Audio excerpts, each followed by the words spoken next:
Everybody, welcome to a movie review. I'm Scotty V. So I had the privilege to go watch The Eternals this past weekend, and let me just say I'm very disappointed with this film, and I'll explain why. But before I talk about my review, make sure you hit a like and share and subscribe so you don't miss anything, and make sure to follow me on TikTok on @TheCivilCanadian as well. Okay. So now let's talk about this film. Going into this movie, I was first of all, I think I had it in my anticipated movies, but as the months went on and these movies were getting delayed, Eternals kind of just fell to the bottom for me, and I wasn't excited for this film anymore. And then also I heard about some rumblings around the internet too that were in this film, which kind of took me out of the excitement for this film either way. But I still want to go watch it just because it's a Marvel movie. Anything Marvel DC, I'm gonna go. You can tell from the back. Look, I got a Spider-Man No Way Home teaser poster from the magazine, and I got the Batman here ready for March. So let's talk about the things I did like. So the things I did like is the visuals. The visuals were amazing. It was beautifully shot. I have no problems with that. The CGI was surprisingly good because I know some MCU films there are some missteps on the CGI, but it was pretty clean. I was very happy with the CGI with that film. The actors, Angelina Jolie and the others, they did good for what they had on them. Now this film, Marvel took a risk, sort of how they took a risk with Ant-Man, and they took a risk with Guardians of the Galaxy, and I fell in love with those characters because I just love those characters. They were fresh and they were new. They were something different. So the Marvel wanted to do the same thing with the Eternals, and for me personally, it fell flat. If you're not a comic book fan, you're not gonna understand the story and the mythos and what they were trying to do. I follow this kind of stuff, so I understood it with the deviance and the convergence, all that kind of stuff. So basically, the convergence was that there's a celestial inside the earth ready to be born, and they need a certain amount of life or energy for it to come up. But in order for that celestial to be born, the planet's going to be destroyed, and then they start the cycle over and over again. But because of the events of Avengers Infinity War and Endgame, that stopped the process. So the story and it was there. You could follow it. Like for us fans, we followed it and we understand it because we've been with the MCU since the beginning.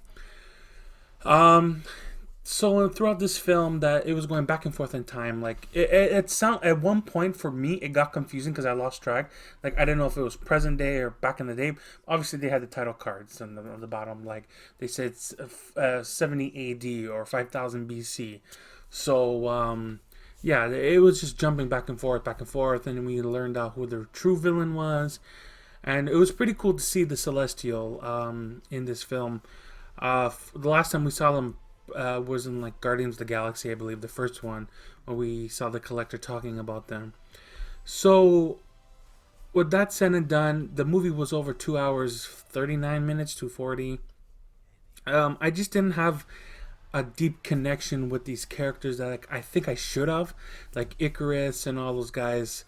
Greek gods, were they Greek gods? I don't know. Mythology, I don't know. I don't know the Norse and Greek stuff. I don't know. But I didn't feel connection with these characters, and they were androids instead of being organic beings, which kind of threw me off too. Because the things that were shown in this movie were kind of how can androids do that? And if they live forever, what about the people they love? When they die, they're still alive. It's a whole shebang of all kind of stuff. And yeah, I don't know. This more felt like an indie film. Sorry to say. I'm just sharing my opinion. I know I'm gonna get a lot of hate. And the critics weren't wrong. This is, I think, Marvel Studios' first rotten thing on Rotten Tomatoes, but I don't give a shit about Rotten Tomatoes because they don't mean nothing. They're just a collective of reviews and put it together, and then they determine the score. The best thing to do is always watch the movie for yourself and to give your own opinion. Don't base your opinion off a review site, because if you let that happen, then you're going to influence everything in your life. You see something online, oh no, this is going to happen, it's going to influence your decision. No. or influence your opinion. I mean, sorry, but yeah, like the story was alright. It made sense for me. Like I can understand it.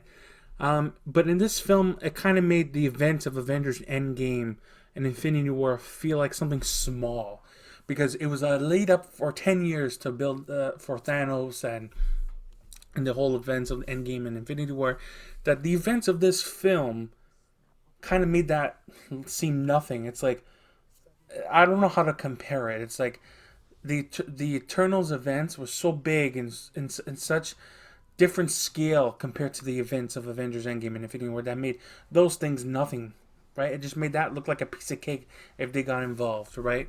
So that's why I didn't like that too. They kind of undermined Endgame and Infinity War, saying that wasn't a big event. This is a big event, the birth of a new Celestial. So it was just things like that. Like all the actors were fine. Like I didn't have a problem with them. Some story elements of this movie should have been cut out. If you know me in a personal level, you'll know what that is when you see it. I'm not going to talk about that stuff here, but I can just tell you that the theater I was in was not happy, which was, I was kind of surprised because, you know, the world we live in now. That's about it. There are 2 post-credit scenes. Nothing really special about it. The second one there is, we get a surprise guest in this last post-credit scene. You don't actually physically see him, you hear him. And a lot of people I know in the theater I was in, they were like, oh, why, who is that? Who is that? Who is that? And I'm like, that was Blade. But they didn't kind of get that. So, with that said and done, if I were to tell you to go watch this movie, I would say skip this movie. I know it has whatever the events happen in this film is obviously going to affect what's going on in the MCU because, you know, spoiler alert, there's a big ass Celestial's hands and head sticking out of the earth. So they kind of have to deal with that now. So, yeah, anyways, besides that, I would say skip this film. If you really want to watch it, you can go on to go watch it out there. But if I were you, and I'm giving you my honest opinion, I would suggest that you skip this movie. Wait till it comes out on Disney Plus or on DVD. That's when you should watch it because it wasn't worth it for me to go see it. So yeah, that's all. That's my honest quick review of Marvel Studios Eternals. Like I said, skip it. It's not worth watching.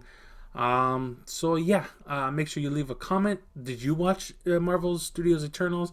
If you did, let me know what you think of it because I want to really see what the comments are out there because I know a lot of people. It's a mixed bag between fans and critics. So with that said and done, let me know what you guys think, and then we'll have a honest and civil discussion. If you start being a bully or anything like that, I will block you. I don't need no people on here saying, oh, you know, you're this, you're that, or people fighting with each other because of that, because of certain things. So with that said and done, make sure you leave a like, share, and subscribe, and I'll see you on the next one. Be good.